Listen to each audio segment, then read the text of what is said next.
ফরিদপুরে জেলা পর্যায়ে হিফজুল কোরআন প্রতিযোগিতা অনুষ্ঠিত হয়েছে। বাংলাদেশ ন্যাশনাল কোরআনের আলো ফাউন্ডেশনের উদ্যোগে মঙ্গলবার ফরিদপুর শহরের ইজতেমা মাঠ সংলগ্ন আদমপুর দারুল উলুম মাদ্রাসায় দিনব্যাপী এই হিফজুল কোরআন প্রতিযোগিতা অনুষ্ঠিত হয়। ফরিদপুর জেলা প্রতিনিধি মাহবুব পিয়ালের প্রতিবেদনে থাকছে বিস্তারিত। প্রতিযোগিতায় জেলার 9টি উপজেলার 130টি মাদ্রাসার 150 জন ছাত্র অংশ নেয়।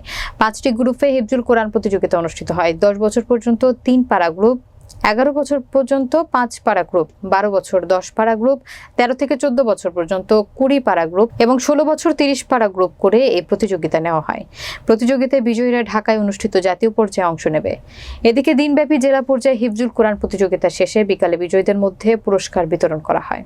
বাংলাদেশ ন্যাশনাল কোরআনের আলো ফাউন্ডেশন ফরিদপুরের সভাপতি মুফতি মুস্তাফিজুর রহমানের সভাপতিত্বে পুরস্কার বিতরণী অনুষ্ঠানে প্রধান অতিথি হিসেবে উপস্থিত ছিলেন বিশিষ্ট শিক্ষাবিদ বোয়ালমারী সরকারি কলেজের সাবেক অধ্যক্ষ প্রফেসর আব্দুত তাওয়াব।